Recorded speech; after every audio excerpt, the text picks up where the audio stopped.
implica que se vote a favor de un juicio político en contra de un secretario de Seguridad Nacional en los Estados Unidos. Bueno, pues hablemos de ello.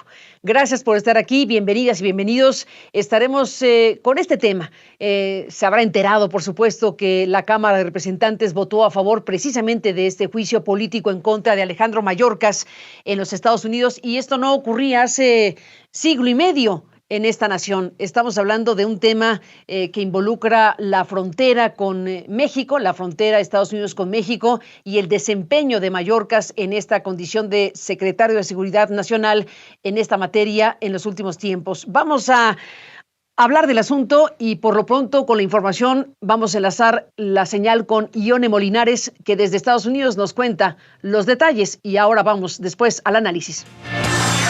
Hola Carmen, pues los republicanos lograron hacer lo que querían en la Cámara de Representantes, y era presentarle artículos de juicio político a Alejandro Mayorkas y enviar este juicio al Senado. Dicen ellos que Alejandro Mayorkas, el secretario de Seguridad Nacional, cometió crímenes graves y delitos menores al no cumplir las leyes y al crear esta crisis en la frontera y no decirle al público realmente lo que estaba pasando. Pues de los votos, 3 de los republicanos que votaron la semana pasada en el primer intento también votaron una vez más en contra de estos artículos de juicio político junto con los demócratas, pero un solo voto lo logró, el de uno de los líderes republicanos que había faltado la semana pasada por un tratamiento de cáncer. En esta ocasión, él fue el que le dio la oportunidad a los republicanos de aprobar estos artículos de juicio político. ¿Qué viene ahora? La Casa Blanca insiste que esto es un ejercicio de los republicanos que es absolutamente inconstitucional, pero ahora la decisión la tiene el Senado. Ahí en el Senado esto debe pasar a un juicio. Los republicanos van a presentar los artículos de forma, formal, de oficial, al Senado cuando regresen de este receso de 2 semanas, es decir, a comienzos de marzo. Y el Senado tiene varias opciones. Primero, necesita 2/3 de la mayoría del Senado para poderlos aprobar, y hay republicanos ya que están en contra de esta movida de los colegas en la Cámara de Representantes, por lo que no parecen los 2/3 partes que estarían disponibles en el Senado. Y también los líderes demócratas podrían simplemente desestimarlo con un voto o crear un juicio político rápido o simplemente dilatarlo con otras herramientas que tienen a su disposición. Así que al final esto viene siendo un ejercicio de la Cámara de Representantes para poder calmar y ceder a la presión de los más radicales de la bancada republicana en la Cámara de Representantes, porque en el Senado aún ni siquiera los republicanos están de acuerdo con lo que está pasando en la Cámara. Por lo que queda, digamos, casi que en evidencia que más de lo que está ocurriendo en la Cámara de Representantes es un ejemplo de la disfunción actual, y pues este es uno de los ejemplos que quedan, uno más de los muchos que se han mostrado en los últimos meses, Carmen. TaxAct knows you don't look forward to taxes. TaxAct doesn't even look forward to taxes, and TaxAct is a tax software company. It's basically TaxAct's whole thing. If TaxAct did things over, maybe TaxAct would end up teaching kindergarten or leading fly fishing tours. But that's a different story for a different ad. So why don't we just agree that taxes aren't fun, but you still have to do them? TaxAct's filing software can help you do that. TaxAct. Let's get them over with. What if Juliet got a second chance at life after Romeo? And Juliet, the new hit musical and the most fun you'll have on Broadway, raves Variety. Rolling Stone declares it a top pop culture pick. And JulietBroadway.com. El Senado realmente debe tomar en serio el mensaje que se envió, y es que somos serios con la seguridad de la frontera, y el Senado ha fracasado en hacer su trabajo, y el pueblo estadounidense está asqueado por eso. Al pueblo estadounidense no le gusta esto. El tener una frontera abierta por donde está entrando gente, de la lista de vigilancia terrorista, el tráfico humano en marcha, drogas que se están trayendo, al punto de que 150 personas están muriendo cada día por fentanilo. Es una gran crisis. Nosotros creemos que lo que pasó anoche no tiene fundamento. Es vergonzoso. Recordemos que este es un secretario que trabajó muy duro con el Senado para tratar de lograr un acuerdo bipartidista con republicanos y demócratas en seguridad fronteriza. Y creemos que si esto se hubiera implementado, si hubiéramos avanzado, hubiera sido la pieza legislativa más fuerte y también la más justa. Obviamente se hubiera convertido en una ley para lidiar con el quebrado sistema de inmigración, para comenzar a abordarlo y obviamente los desafíos que vemos en la frontera. Y es desafortunado que los republicanos de la Cámara priorizaron la politiquería. Pues ya hay comunicados y posturas de diverso tipo sobre precisamente la decisión de votar a favor de un juicio político en contra de Mayorkas. Vimos, por ejemplo, el comunicado del Departamento de Seguridad Nacional, en donde se dice: los republicanos de la Cámara serán recordados en la historia por pisotear la Constitución para obtener beneficios políticos en lugar de trabajar para resolver los graves desafíos de nuestra frontera México-Estados Unidos. Bueno, pues son las lecturas y las reacciones múltiples que han tenido lugar en estas últimas horas. Hemos buscado a Robert Valencia, saludos a Nueva York, donde se encuentra, para hablar del tema. Robert Valencia es analista, es periodista independiente, y te agradezco mucho, Robert, que estés aquí, pues para hablar de este asunto. Bienvenido al programa. Gracias por tu presencia. A ti, Carmen, un placer estar con ustedes. Muchas gracias. ¿Qué significa todo esto? ¿Cómo lo estás leyendo? Bueno, yo lo veo desde dos puntos de vista. Primero que todo, evidentemente este es un mal precedente, entendiendo que eso es un tema político en un contexto de elecciones presidenciales. Realmente este procedimiento no ha sido el más ortodoxo, pero bueno, realmente en el actual panorama político en Estados Unidos nada es ortodoxo. Empezando porque estos artículos de impeachment o de posible destitución, como lo ordena la Constitución, están basados en hechos de soborno, traición o delitos criminales. Sin embargo, y esto es algo que también argumentan no solamente tanto demócratas como algunos republicanos, sino que también estudiados en la materia legal, aquí no hay ningún tipo de traición o de cualquiera de los cargos como lo ordena la Constitución. Aquí simplemente se está llevando a cabo un impeachment simplemente porque los republicanos consideran que Mayorkas está haciendo un trabajo pobre. Nadie es destituido en Estados Unidos por hacer un trabajo mal realmente. Esa no es básicamente la base legal que se podría sostener este tipo de argumento o de procedimiento. Y de hecho, hablando de precedentes, pues esto podría abrir un precedente negativo a futuro, dicho también por algunos congresistas republicanos, porque supongamos que sean los demócratas quienes estén al poder, pues estarían llevando digamos, a secretarios o ministros, en este caso, para el contexto latinoamericano, llevarlos a juicio simplemente porque creen en su juicio que no están haciendo una labor. Realmente, Carmen, esto es una forma de abaratar la figura del impeachment en los Estados Unidos. Y esto obviamente beneficia a Donald Trump, que enfrentó 2 cargos de impeachment cuando era presidente, y vamos a suponer que en el caso de que él llegue a ser presidente y como él no tiene apego a la ley, es posible que enfrente cargos de impeachment por la razón que sea, llegado a que él sea presidente. Entonces, eso es abaratar precisamente la figura y de determinar que no hay un piso legal, por ponerlo de alguna manera, y que cualquiera puede ser llevado a juicio. Evidentemente, esto no va a tener asidero, por lo menos dentro del Senado, quienes son los que se encargarán de llevar a cabo este tipo de artículo de impeachment, entendiendo que en el Senado hay una mayoría demócrata y en donde evidentemente ellos no llevarán ese proceso de impeachment, es decir, que no será juzgado, sino que simplemente todo esto es, como bien señalan algunos críticos, es una treta simplemente para ensalzar la crisis migratoria como el talón de Aquiles que ellos quieren llevar de cara a las elecciones de noviembre, y por eso es que se está llevando esto. Pero como algunos lo han dicho, simplemente es un teatro político que realmente no va a solucionar el problema en la frontera. Pudieron hacerlo con un estrechísimo margen, como se pudo informar hace un momento, un estrecho margen, y lo intentaron en una primera vez hace algunos días. No se logró la primera, ¿por qué? Y luego, ¿por qué sí lograron este resultado que permite en esta fase tener la posibilidad de un juicio político, aunque uno puede imaginar que esto no va a transitar en la siguiente Cámara? Pero por lo pronto, ¿qué ocurrió en el primer intento?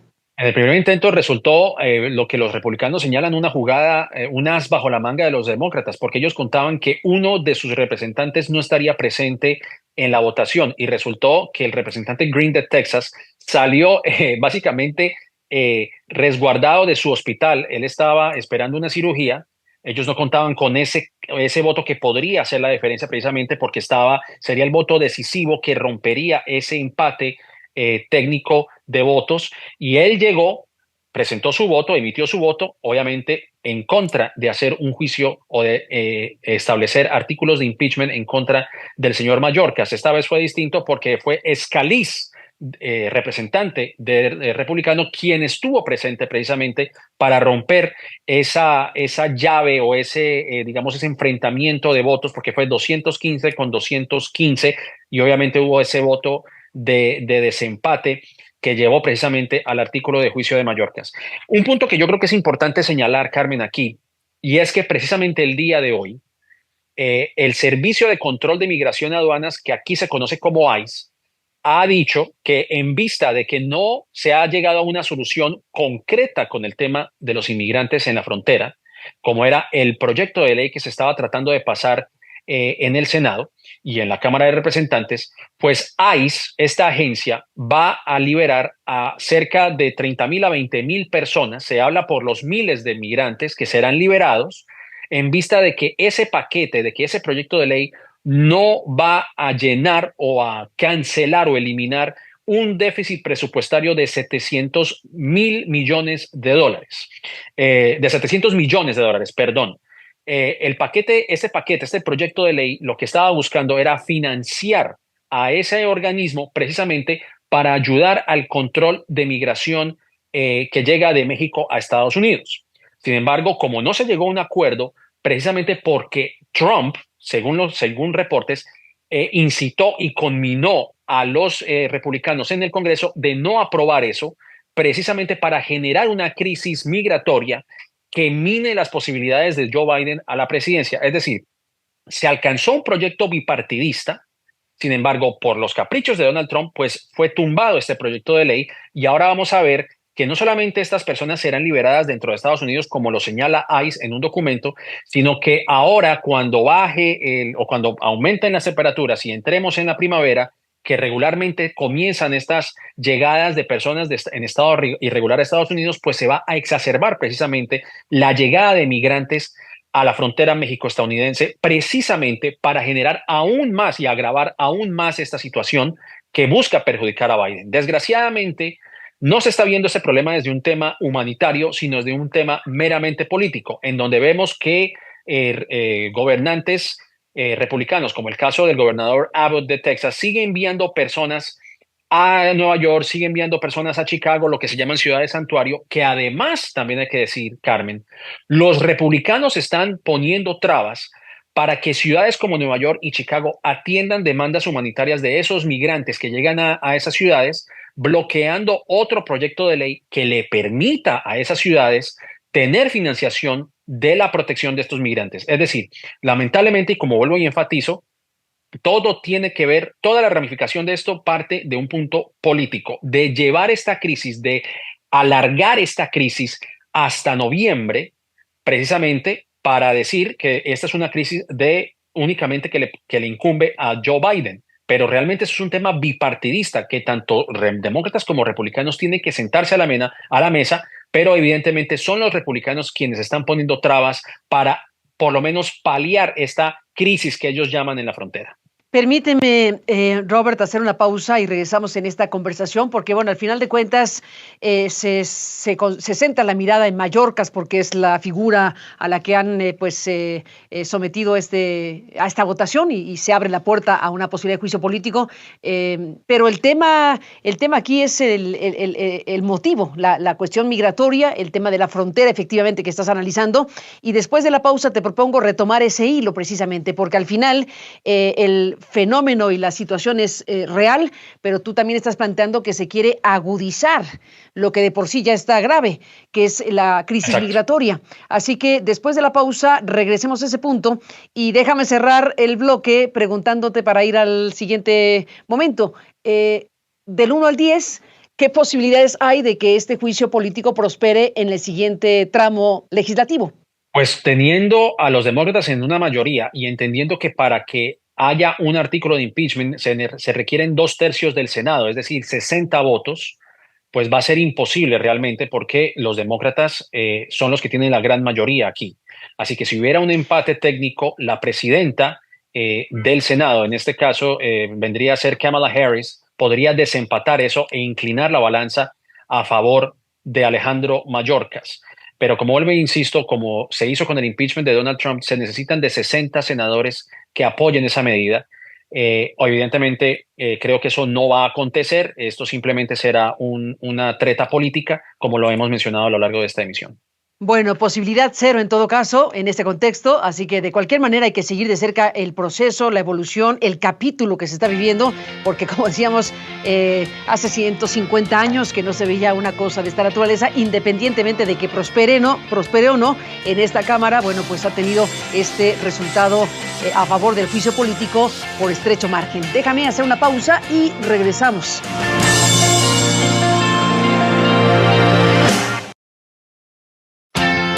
Mencionaste, Robert Valencia, en el bloque anterior que pues en este contexto hay que revisar lo que pasó con el acuerdo de la Casa Blanca con legisladores de los dos partidos para el tema migratorio, una situación que se reventó y dices la intervención de Donald Trump para esto fue decisiva. Planteaste una cuestión muy grave que tiene que ver con la idea o con el intento de que lo que de por sí ya es grave, que es la crisis migratoria, se agudice para afectar políticamente al gobierno de Joe Biden y al propio Biden en su intención de reelegirse.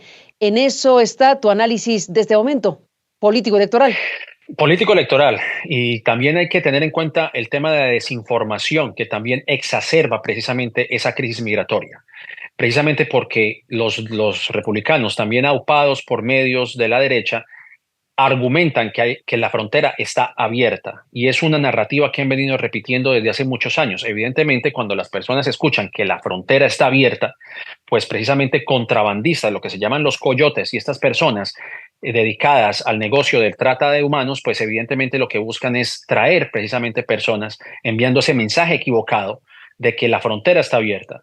¿Por qué digo que es equivocada? Porque evidentemente no es realidad que los demócratas, y lo digo, lo tengo que decir así, no es que estén impulsando una política de fronteras abiertas. De hecho, sí hay que recordar que la misma Kamala Harris hace algunos años fue a Guatemala explicándole a las personas que no deben cruzar la frontera. Ella específicamente dijo, no vengan, así, lo dijo de una manera muy escueta.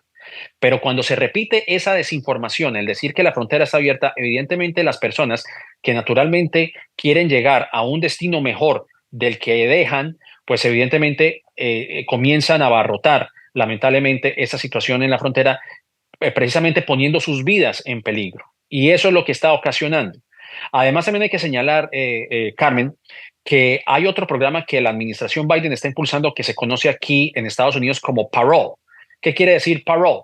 Que hay personas, como lo señalan los republicanos, del por qué ellos no pueden solicitar un proceso de asilo desde sus países. Bueno, existe ese mecanismo precisamente para que las personas logren enviar su solicitud de asilo humanitario en Estados Unidos partiendo de sus países, es decir, que no tienen que llegar hasta la frontera esperando a un proceso legal para que les acepten el asilo. Y aún así, los republicanos se oponen a esa medida. ¿Y por qué digo que esto no es una responsabilidad que solamente recae en Joe Biden, como la plantea precisamente el presidente de la Cámara de Representantes? Por una sencilla razón, el presidente Joe Biden no tiene autoridad para el manejo del dinero y de las arcas de Estados Unidos. Eso le corresponde al Senado. Y precisamente lo que estaba buscando ICE es hacerse a más de $1,000 millones en presupuesto precisamente para atender las demandas que hay en la frontera. Hay otro fondo que también se estaba tratando digamos, de utilizar por medio de agencias federales para mejorar las condiciones o por lo menos mejorar las operaciones de la patrulla fronteriza, expandir el trabajo que están haciendo los jueces en la frontera para atender precisamente esos casos de asilo en la frontera, y eso requiere dinero. Pero si el Congreso sigue poniendo trabas para que eso se lleve a cabo, pues evidentemente las personas van a seguir esperanzadas, esperando en la frontera a que les den paso, pero si no hay el dinero precisamente para mejorar el proceso migratorio o por lo menos mejorar esas condiciones, pues va a ser imposible. Y a eso me refiero, que es un tema político, pero también es un tema en donde no se está viendo desde un punto de vista humanitario. Lamentablemente, esa es la situación en la que nos encontramos, precisamente porque lo que busca Trump, y dicho por él mismo, está esperanzado en que surja una crisis no solamente migratoria, sino hasta económica, precisamente para afectar las probabilidades de que Joe Biden sea reelecto y que él se lance a la presidencia. Así que esa es la perspectiva que tenemos desde aquí, desde Estados Unidos, con ese tema. Ni más ni menos, pues seguiremos hablando, Robert Valencia, si me lo permites. Estamos hablando de un tema que, bueno, tiene mucha amiga y al final de cuentas, bueno, pues este tiempo se nos agota, pero por lo pronto, gracias por estar aquí y seguiremos en contacto. Muy buenas noches. Buenas noches para ti y un saludo a toda la teleaudiencia. Muchas gracias. Igualmente, gracias a ti, saludos a Nueva York, donde te encuentras, y gracias a usted que nos permitió acompañarle. Pásela bien, seguiremos hablando, por supuesto, de este y otros temas en este espacio. Pásela bien y hasta la próxima.